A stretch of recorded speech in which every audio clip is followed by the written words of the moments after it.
In this week's English lesson, I'm going to give you 10 tips that will help you speak English fluently and with more confidence. Are you ready? Well then, I'm teacher Tiffani. Let's jump right in. Tip number 1. The very first thing you need to know is to read aloud. You heard me right. Read aloud. Sometimes when you are reading in English, when you get a book or when you're reading an article and you see that the article is in English, you suddenly get a little bit nervous and you start to read a little softer. The first thing you must start doing is reading aloud. If you want to speak English with confidence and fluently, you must read aloud. Here's the very first reason. Reading aloud improves your pronunciation, your rhythm, and your intonation. You've mentioned before, and many other English learners have mentioned, wow, Tiffani, we can understand you. We like the way you speak. We enjoy your lessons. Why? Because I speak clearly. You can follow the rhythm. You can follow the intonation. You can follow my pronunciation. So in order for you to speak fluently, in order for you to speak confidently, you must do the same. Read aloud. Here's the second reason. The second reason is it enhances your comprehension and retention of vocabulary. There's something very interesting that happens when you read aloud. You're reading and your brain is listening. Your brain is processing what you're saying. So you're helping yourself even more. Okay, we have this new word. Okay, your brain is trying to process the information that you're saying out loud. Again, your goal is to speak English fluently and confidently.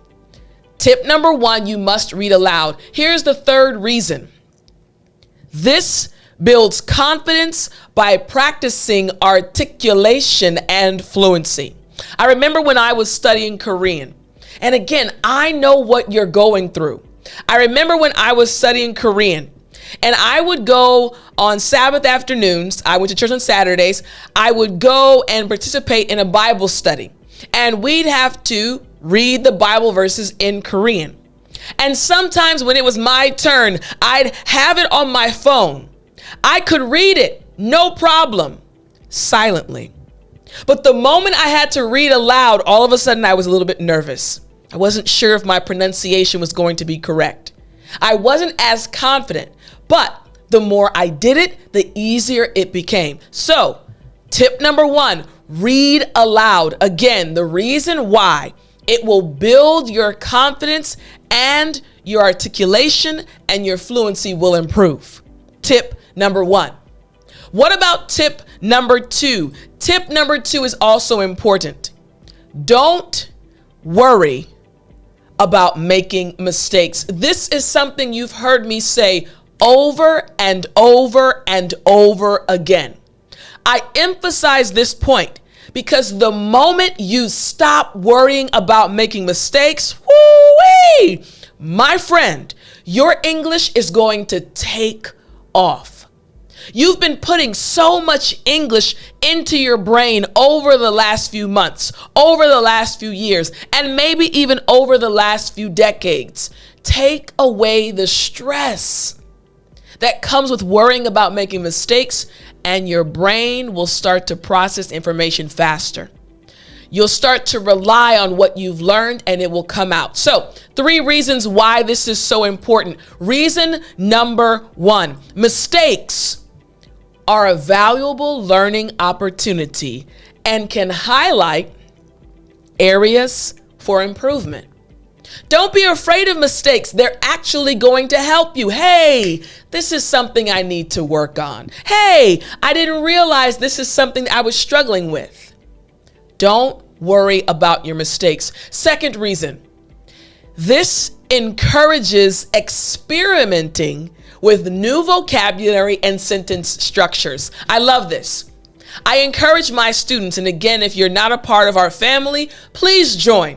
All you have to do is go to www.dailyenglishLessons.com or hit the link in the description.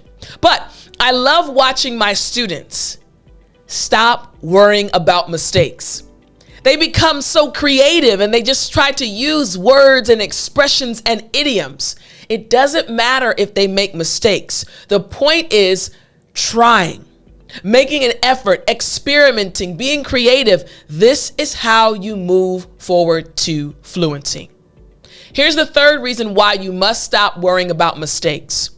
When you do this, it will reduce your fear of speaking and allow for a more natural flow of speech. Just let it out. Don't worry about making mistakes. When you worry about making mistakes, suddenly your naturally flowing conversation starts to sound more like, You don't want it to sound like that. When you release that fear, when you let go of that worry of making mistakes, all of a sudden, your conversation will start to flow so much better. Tip number 2, don't worry about making mistakes.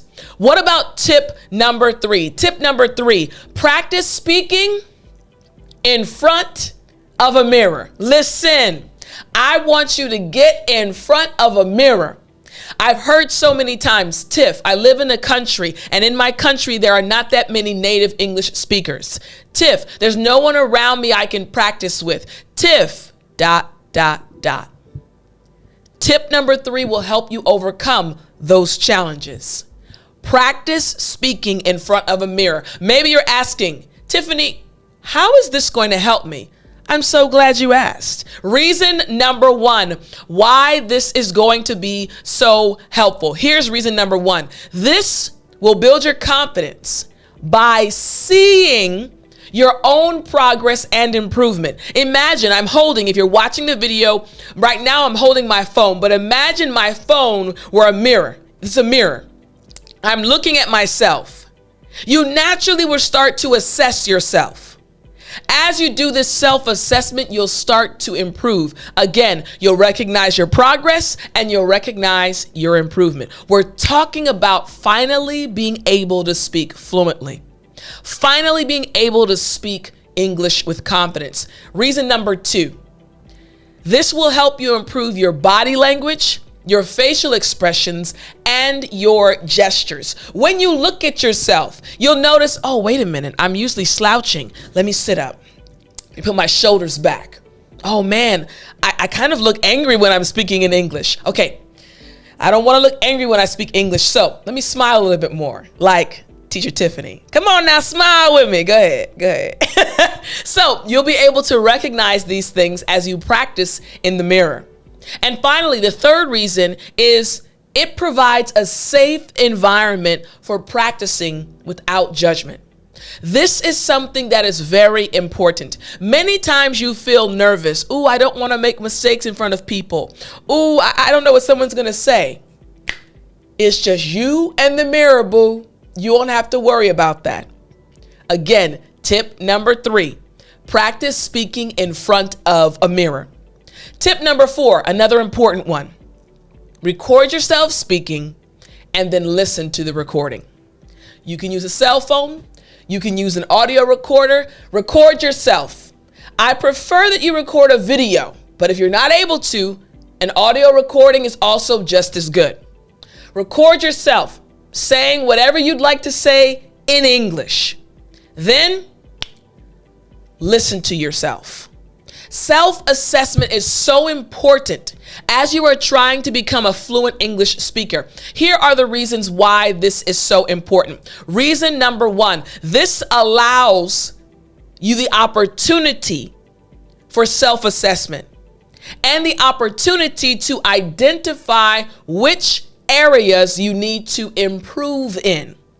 The second reason is it will help you monitor your progress over time. This is so imperative, so important for you as an English learner. You have to know how far you've come. The third reason, it also gives you an opportunity for self-correction. Just because you're by yourself does not mean you cannot speak English fluently. It is possible. So, Tip number 4, again, record yourself speaking and then listen to the recording. Tip number 5 to help you finally speak English confidently and fluently. Listen and imitate native speakers. That includes me. It's totally okay. You can imitate me. Listen and imitate native speakers. Here's the simple breakdown. If you want to speak English fluently, if you want to sound like a native English speaker, ta-da, copy them. Imitate us, and you'll start sounding like us. That's exactly what I did when I was studying Korean. I wanted to sound like a Korean, so I listened closely. I imitated my friends when they were speaking.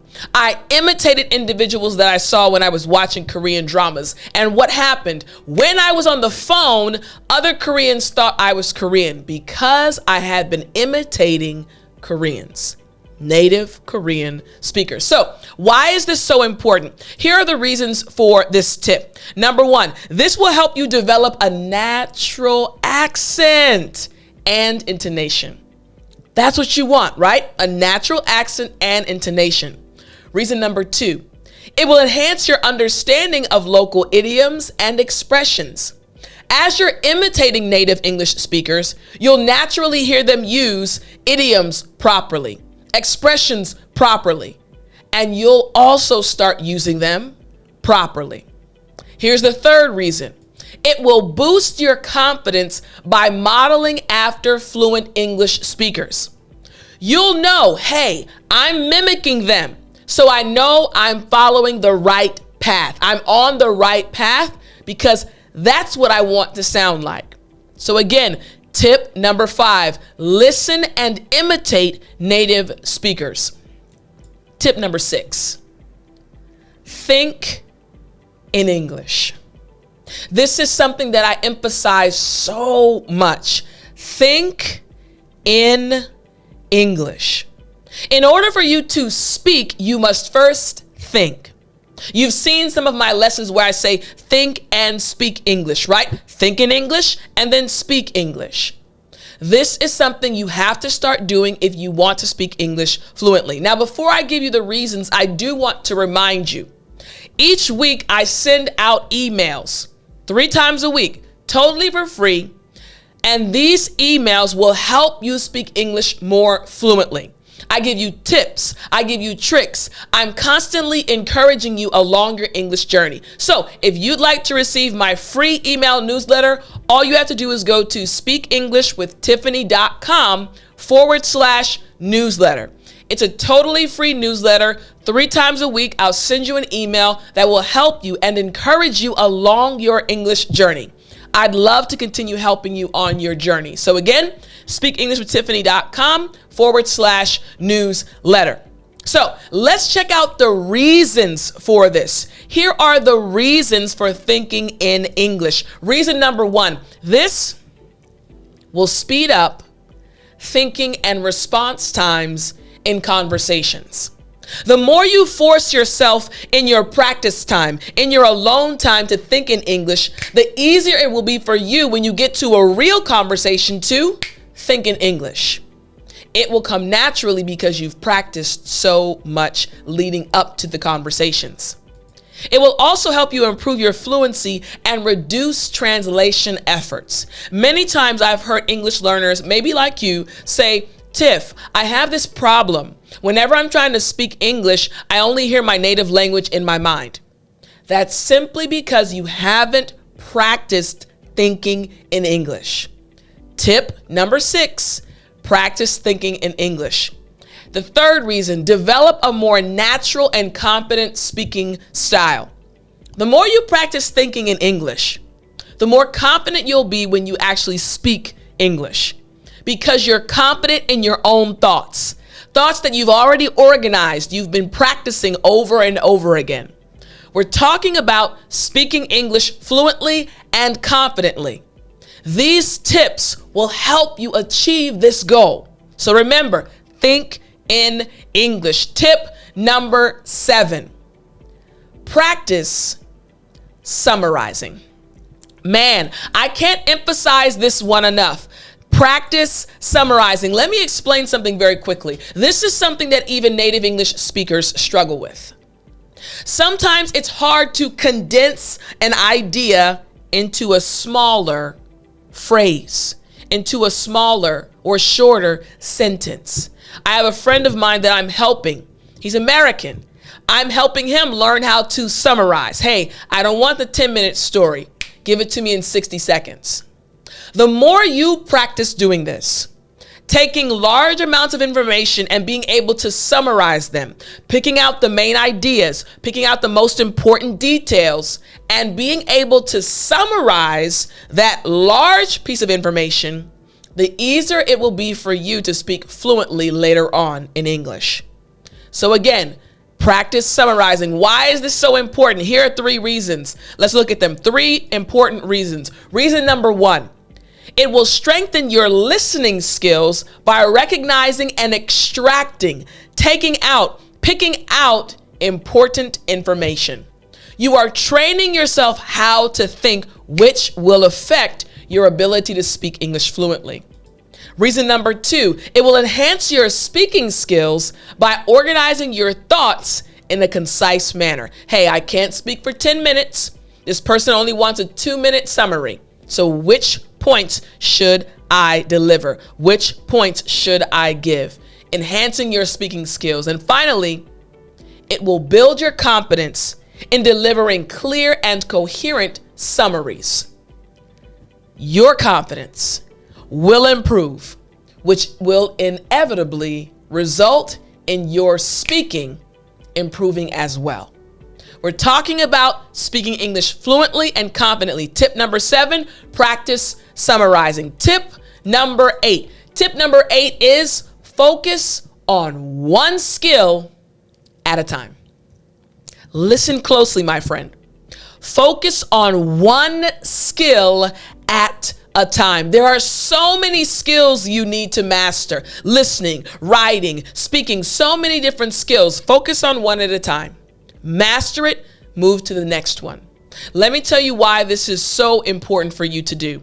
Here are the reasons. Reason number 1, this will reduce the overwhelm you sometimes feel when it comes to studying English, and it will improve your focus on specific areas of improvement. English is a language that is made up of so many new words that are being added every day.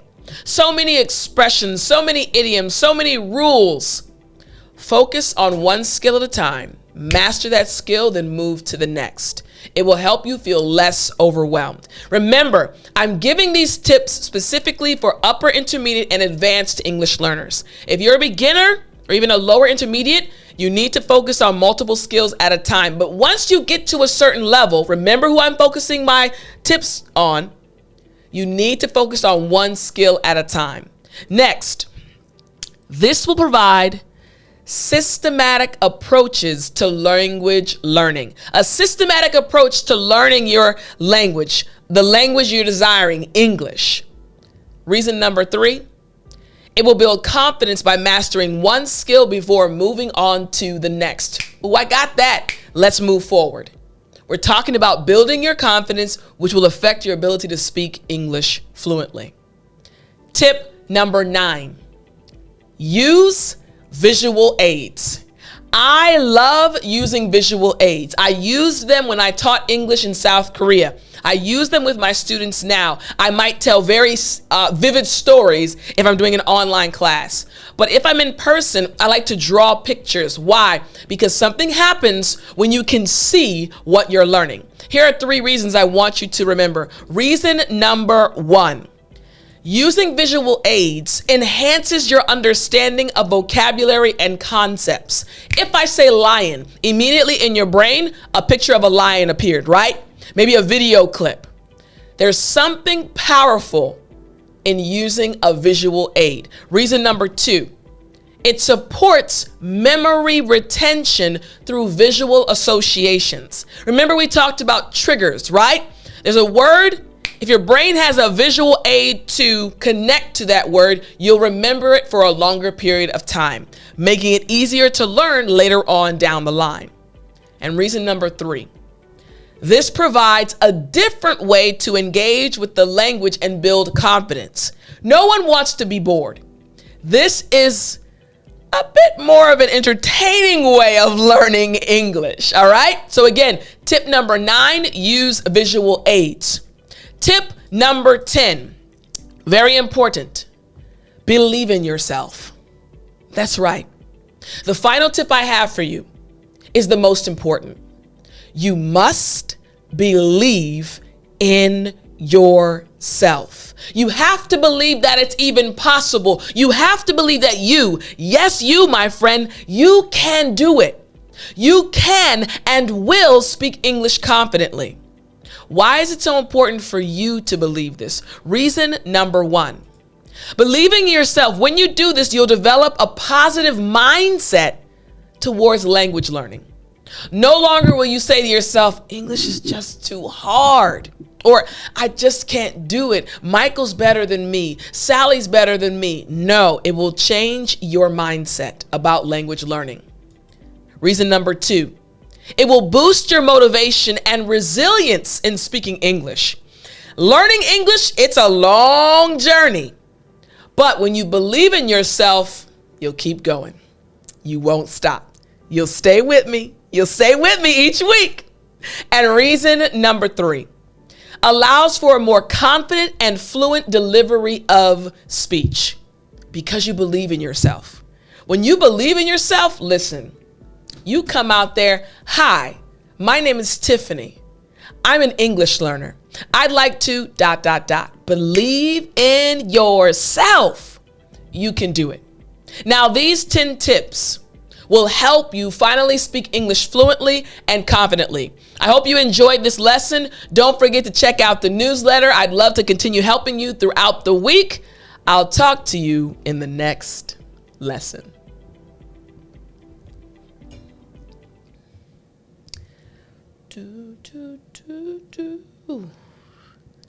You still there? You know what time it is. It's story time. Hey, I said it's story time. Hey, I said story time. Had a little remix for you, little remix. I want to tell you a story that I've told some of my students before, but it's related to believing in yourself. So you know that I have been an English teacher for a while. And my journey into English teaching, being an ESL teacher, started in South Korea many years ago. During my time in Korea, I decided to study Korean so I can speak Korean. And I started studying Korean when I was about 27 or 28 years old. And it was not easy. Korean is a very difficult language to learn. And I had some struggles, but I made it through. And I even went to grad school. And while in grad school, I had to take classes in Korean. And sometimes I had to also understand what the Hanja characters meant, Chinese characters. Fast forward towards the end of my time in grad school, I had to take a test. This was about my 8th year of living in Korea, and I was coming to the point where I was ready to come home. A lot of things had happened. I had lost my nephew several years prior to that. My niece was about to be born. There was a lot going on, and I wanted to come home. I was loving Korea, but I missed my family. I took the exam, failed, and I had to wait 6 months to take the exam again. It's no problem. Hey, first time, even Koreans fail the first time. It was a difficult exam. So I spent the next 6 months studying some more for the exam, studying and working at the same time. Get to the exam the second time, and it was aggressive. I didn't know anything on the test. Mind you, I had studied for 6 months, but I didn't know anything on the test. So that second time I took the exam, when I got the paper that said I had failed, I folded the paper and I continued working. But a friend came to me, and when she asked me about it, I just burst into tears. It was difficult. It was challenging, and I didn't believe at that time I could do it. So I made a decision to come back to America in order to study for 6 months. Just dedicate every single day, except for Saturday, I go to church. Every day I was studying, morning to night for 6 months. I had never studied that hard in my life, 6 months. So it'd been a full year since I took the first test. So I flew back to Korea, took the test the third time. Now, right before I flew to Korea to take the test the third time, this is what I want to tell you about. I was standing in my parents' kitchen. I was preparing to fly back to Korea, again, studying morning to night, and I just broke down.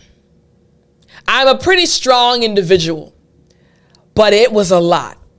I didn't believe I could do it. It seemed like I was climbing a mountain that just never seemed to end. And I burst into tears and I said to my parents, I don't know if I can do this. I'm overwhelmed. I keep failing. I don't know if I can do this. I was losing faith in myself. My parents listened to me. They hugged me. They comforted me. They said, whatever you want to do, we'll support you.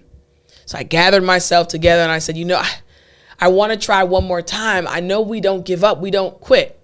My parents said, you're right. Our family doesn't quit. Believe in yourself. Believe that God's got you and move forward. Fast forward, I took the test again and I did pass the exam. That's a whole nother story. But in that moment, I'll never forget, I stopped believing in myself for a second because it was so difficult. Why am I telling you this story? You might be at a point along your English journey where it just seems too difficult. Maybe you've broken down and you feel like, I just want to give up. Don't give up. Believe in yourself. Trust that you can continue along this journey and that you will achieve your goal. I believe in you, and I want you to believe in yourself. I'll talk to you in the next lesson.